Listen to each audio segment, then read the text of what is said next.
Hello and welcome to Keeping Tracks, a brand new series keeping you bang up to date with goings on here at the Isle of Wight Steam Railway. I'm Jack, and over the upcoming months we will be delving into the ins and outs of how a heritage line functions, as well as taking a sneak peek behind the scenes at ongoing projects and upcoming events. First of all though, for this episode, we will be taking a look at first impressions.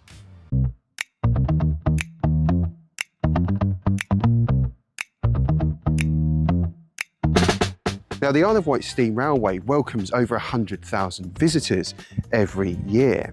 Many of these visitors for the very first time. And if you are one of these first-time guests, what exactly can you expect? Well, the Isle of Wight Steam Railway is a heritage line cutting 5.5 miles across the stunning scenery of East Wight, encompassing 3 stations and 1 pretty countryside halt. Haven Street is the heart of the Steam Railway's operations, and home to all the main events, cafes, shops and museums. Its quaintness reflects a bygone era, chiefly modelled on the Southern Railway epoch of the 1920s and 30s.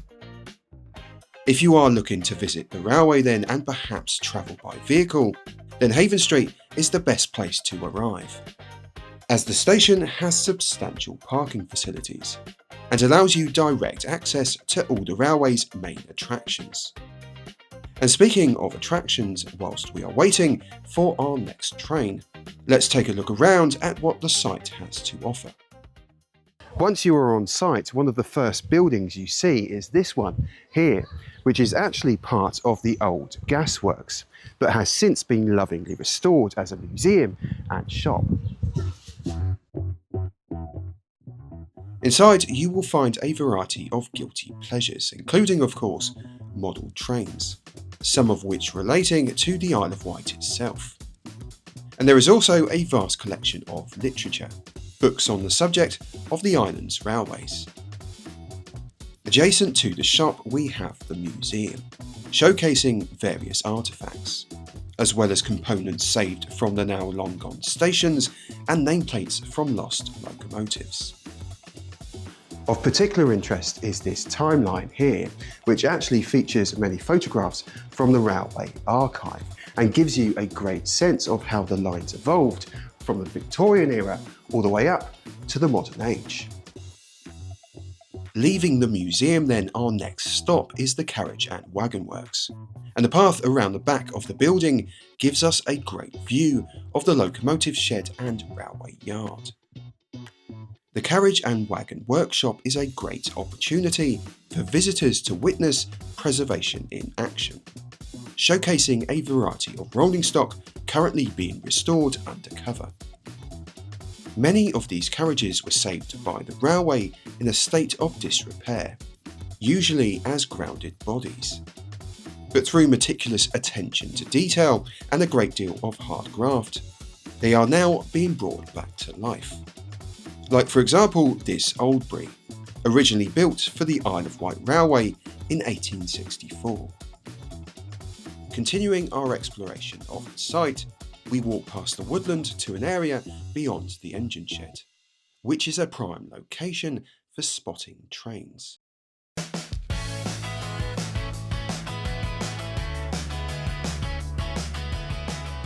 Here we find a peaceful picnic area and the Steam Railway's largest attraction, Train Story. Since 2014, this interactive museum has been enabling visitors to get up close to some of our treasured locomotives and other exhibits, allowing you to hop in and out of various carriages on display, and even get lost in a nostalgic railway tale. Train Story has 2 sections, with the second currently displaying many of our engines, including at the moment the new resident diesel, a shunter which was once part of the Island Line's departmental fleet in the 1980s and 90s, and this one, now named Clive, returned to the Isle of Wight only last year. Speaking of the Island Line, we also have a train story, one of the former London Underground X38 stock units, which operated on the route until 2021. This one being numbered 483007 and named Jess Harper.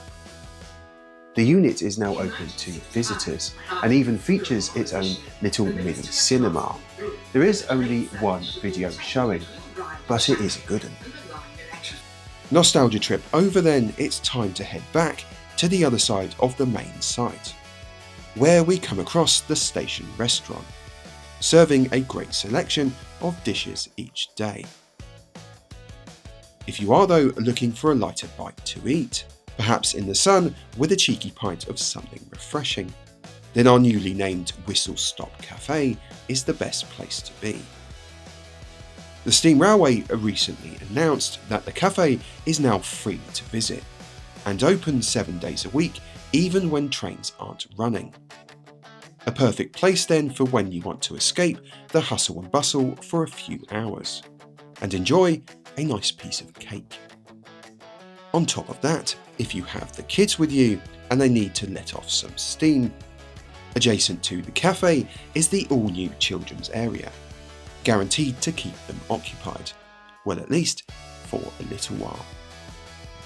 That then is Haven Street, but the main attraction of course is the train journey itself. So let's hop on board and head to our next stop, Smallbrook.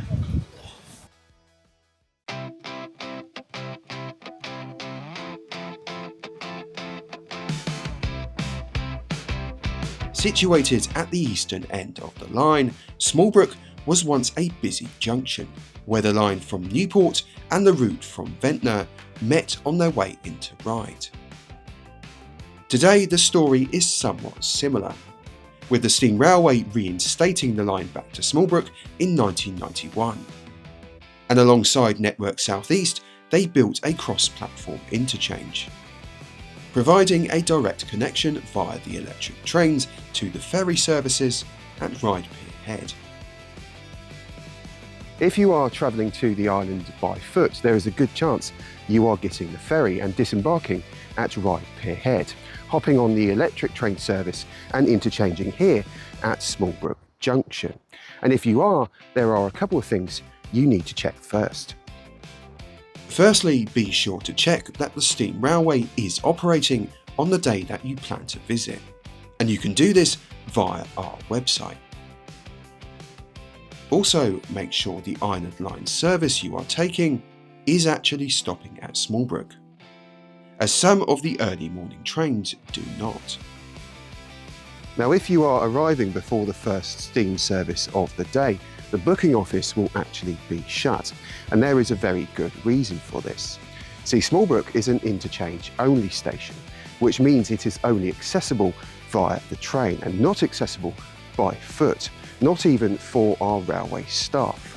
The booking clerk will actually arrive on the first train, open the gate and open the ticket office.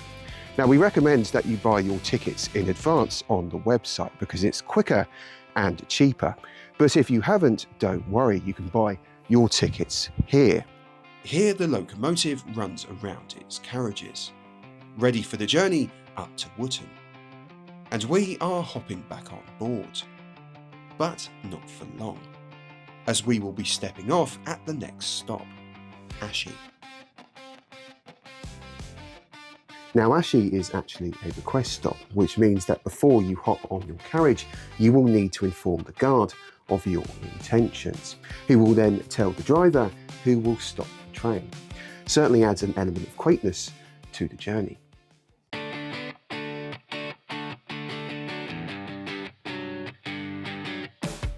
Disembarking at Ashie then, the halt itself was actually built by British Railways in the late 1950s to replace Platform 1 on the other side, when it became subject to subsidence due to land movement in the adjacent field.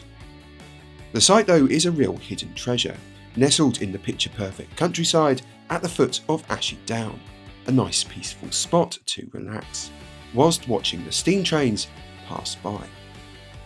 Now, Ashie is actually the location of perhaps the most significant ongoing project on the Isle of Wight Steam Railway, as only last year the building and the site itself was bought out by the Heritage Line, and there are plans afoot to renovate it and even perhaps reinstall the passing loop so trains can cross over here. That, though, is a subject we will come to in a future video, but for now, let's hop back on the train. To stop the train at Ashie, be sure to stand at a safe distance from the platform edge and indicate to the driver that you wish to board. The driver will then whistle to let you know that they have seen you.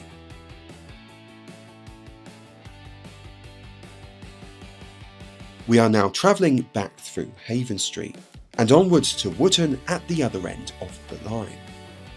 Wootton Station was opened by the Steam Railway in the 1980s to replace the original station, which had closed in 1953 and was located further up the trackbed.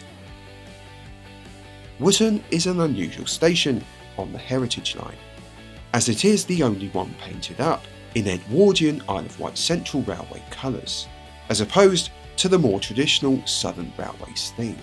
If you are travelling from the ferry at Cowes or even Fishbourne, then Wootton is a great place to hop on the train. The site encompasses a small car park, picnic area and a great view over the station itself. Over the coming years though, this view is set to change. So here once again we have another exciting ongoing project, and even though it may not look like much at the moment, once complete, it will be a great addition to the railway and even expands the Heritage Line's operations. That then more or less sums up all you need to know about visiting the Isle of Wight Steam Railway for the very first time.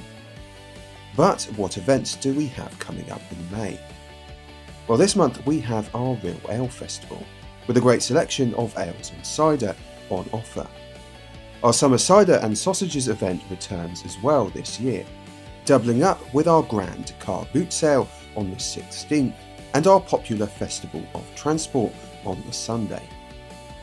As for locomotives, Ivet Tank 41313 will be handling the bulk of the services, with an appearance from the Ryde Pier tram to kick off the month. For something a bit different though, the Terrier W8 Freshwater will be steaming towards the end of May, with goods trains running on the 23rd, 24th, 30th and 31st. That is all from us this month then. Thank you very much for watching, and we hope to see you here at the Isle of Wight Steam Railway very soon. Have a very pleasant month of May, and I will be back in June for the next episode of Keeping Tracks. See you then.